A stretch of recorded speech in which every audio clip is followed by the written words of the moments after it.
पर बड़ा अफसोस है कि इस वेले जो किसानी की हालत है सारे पंजाब की मैं गल कर रहा कि 3 मेजर समस्या जिहड़ियां ने वो सारे पंजाब दे विच देखण नूं मिलदियां ने। साडे रोपड़ दियां भी ज़्यादातर मंडियां दे विच सेम कंडीशन। पहली तो है कि बारदाने की बहुत वड्डी दिक्कत है। दूसरी है कि लिफ्टिंग की बहुत वड्डी दिक्कत है। और तीजी जिहड़ी है जिथे विक चुकी है जिनस उत्थे पेमेंट की उस तो भी वड्डी दिक्कत है। हुण प्रोक्योरमेंट दे विच 3 ही स्टैप होंदे मेन और तिन्नां दे उत्ते मैं कह सकदा कि कैप्टन अमरिंदर सिंह होरां दी जिहड़ी गवर्नमेंट है बड़ी मेजरेबली फेल हुई है।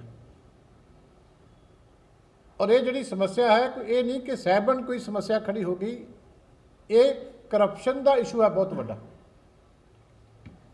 और जान बुझ के जिहड़ी है सिस्टमैटिक तरीके दे नाल बारदाने की शॉर्टेज क्रिएट की गई। क्योंकि साडे वेले भी सानूं याद है कि 4-4 महीने पहला जिहड़ा जूट बैग्स के जिहड़े आ वो सप्लाई पहुँच जाती सी सीजन तो पहला। जिहड़े जूट बैग की परचेज है इहदा कोई ज़्यादा दिक्कत नहीं होंदी क्योंकि गवर्नमेंट ऑफ इंडिया इहदा रेट फिक्स कर दिंदी है। स्टेटां ने सिर्फ कोआर्डीनेट करना हुंदा कि तुसीं कितनी सप्लाई चाहिए है। इस करके जिथे तुहानूं कोई टेंडरिंग ना करनी पवे, कोई वखरा होर काम ना करना पवे, उत्थे गवर्नमेंट नूं परचेज करनी सब तो सौखी हुंदी। गवर्नमेंट ऑफ इंडिया के रेट फिक्स होंदे आ, तुसीं सिर्फ कोआर्डीनेशन करके कि सानूं इन्नी सप्लाई चाहिए है तो 4-4 महीने पहले जिहड़े आ वो सप्लाई साडे पहुँच जाती सी। कभी भी बारदाने की इस तरह दिक्कत नहीं आती। पर इस बारी जान बुझ के स्कारसिटी क्रिएट की गई। और मैं कह सकता कि भारत भूषण आशू जिहड़ा मिनिस्टर है वो सीधे तौर पर इस क्रिमिनल जिहड़ी कॉन्सपिरेसी है ये वास्ते जिम्मेवार है। लास्ट मूमेंट तक स्कारसिटी क्रिएट की गई, घाट क्रिएट की गई तां जो लोकल परचेज जिहड़ी PPE बैग्स की है, प्लास्टिक के बैग जिहड़े ये की जा सके। क्योंकि रूटीन च तुसीं नहीं परचेज कर सकते जो पता तुहानूं जूट बैग्स अवेलेबल है वो तुहानूं उहदा रेट तुसीं चेंज नहीं सी कर सकते। तो तुसीं हालात इहो जिहे पैदा कर दिते कि अखीर तक उहदा ऑर्डर ना टाइमली प्लेस करो तो फिर कहो जी हुण होर कोई चारा नहीं तो हुण सानूं लोकल मार्केट के विचों प्लास्टिक के बैग खरीदने पैने हैं क्योंकि उहदे विच कमीशन मिलती है, वड्डी करप्शन होंदी है। तुसीं जाणदे ही हो कि जिहड़ियां लोकल लैवल के उत्ते एमरजेंसी परचेजिज होंदियां ने उहदे विच किड्डे किड्डे वड्डे जिहड़े आ वो कपड़े जिहड़े आ वो कीते जांदे। इस करके एक गवर्नमेंट की सैल्फ क्रिएटेड समस्या और मैं मंग करदा कि इहदी हाई लैवल की जुडिशियल जांच होनी चाहिए है। और उस तो पहला जिहड़े मंत्री ने आशू जी उन्होंने हटाना चाहिए इमीडिएटली उन्होंने हटा के, क्योंकि किसान ने एड्डी वड्डी मेहनत की है। और अज मेहनत करके किसान पहला गवर्नमेंट ऑफ इंडिया के खिलाफ बेचारा महीनों बद्धी उत्ते राजधानी के बॉर्डर पर बैठा, हुण अपनी मेहनत करके फसल लैके उत्तों मौसम देखो किन्ने खराब है। अज साडे सारे मेरे साथी जिला प्रधान शहरी भी बैठे हैं, देहाती भी बैठे हैं, सर्कलों के सारे मेरे प्रधान साहबान बैठे हैं। अज भी सवेर दे सारिया मंडियों के विच आए। रविंदर सिंह खेड़ा साडे परकाड़ी मंडी के विच अपनी भी इन्हां दी आड़त है। अज भी सवेरे सारिया मंडियों के विच जाके आया कि किन्नी तरसयोग हालत है कि तरपालां भी जिहड़ियां उत्थे नहीं हैगियां। शैड तां सोचने की है, तरपालां भी ना होण ते दसो नुकसान जिहड़ा एडा वड्डा हो रहा उहदी भरपाई जिहड़ी है वो कौन करूगा। एक तां मैं आशू जी को कहना कि इमीडिएटली अस्तीफा दे देना चाहिए, नहीं तो उन्होंने हटा देना चाहिए।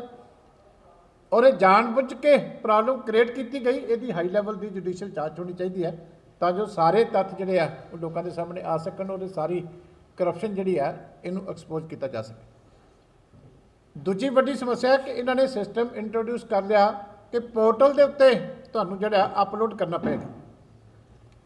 ना तो साडा जिमीदार जिहड़ा मानसिक तौर पर ਜਾਂ टैक्नीकल तौर पर उन्हें प्रपेयर्ड है कि वो बेचारा कर सके, ना ही साडा आड़तीआ प्रपेयर्ड है और ना ही उन्होंने कोई ट्रेनिंग या किसी तरह की कोई पहले दी गई। कि उन्हां दियां की रिक्वायरमेंट्स है, किवें वो स्टाफ नूं एजुकेट कर लैण, क्योंकि उन्हां कोल बड़े बड़े पुराने तजर्बेकार मुनीम काम करते हैं, जिन्हां नूं लिखती काम करन दे माहिर आ, पर वो बेचारे पुराने समय दे पढ़े होए आ, उन्हां नूं जिहड़ी मॉडर्न टैक्नोलॉजी है ਉਹਦੀ ਜਿਹੜੀ ਹੈ ਅਵੇਅਰਨੈਸ ਨਹੀਂ ਹੈ। ਔਰ ਦੂਜੀ ਗੱਲ ਹੈ ਕਿ ਸਾਰੀਆਂ ਮੰਡੀਆਂ ਦੇ ਵਿੱਚ, ਪਿੰਡਾਂ ਦੇ ਵਿੱਚ ਨੈੱਟ ਦੀ ਵੀ ਜਿਹੜੀ ਹੈ ਇੱਕੋ ਜਿਹੀ ਸਹੂਲਤ ਨਹੀਂ ਹੈ। ਰੋਪੜ ਦੇ ਵਿੱਚ ਹੋਰ ਆ, ਤੁਸੀਂ ਬਿਆਨੇ ਵਾਲੇ ਸਾਡੇ ਵਰਮਾ ਜੀ ਬੈਠੇ ਆ, ਇਹਨਾਂ ਦੇ ਮੈਂ ਜਾ ਕੇ ਆਇਆ ਉੱਥੇ, ਇਹ ਕਹਿੰਦੇ ਜੀ ਅਸੀਂ ਸਾਰਾ ਰਾਤ ਬੈਠੇ ਰਹਿੰਦੇ ਹਾਂ, ਸਾਈਟ ਖੁੱਲ੍ਹਦੀ ਨਹੀਂ, ਅਤੇ ਇੱਕ ਵੀ ਐਂਟਰੀ ਜਿਹੜੀ ਆ ਉਹ ਹੁੰਦੀ ਨਹੀਂ, ਅਤੇ ਜਿੰਸ ਜਿਹੜੀ ਆ ਉਹ ਵੇਚ ਚੁੱਕੇ। किन्ने 9 करोड़ की सेल होगी तख्तगढ़ मंडी की बैलेंस। हाँ, कली तख्तगढ़ मंडी की कहते भी 9 करोड़ की जी कली बैलेंस पेमेंट है, कली तख्तगढ़ मंडी की रहती है, 1 करोड़ की सिर्फ हुई।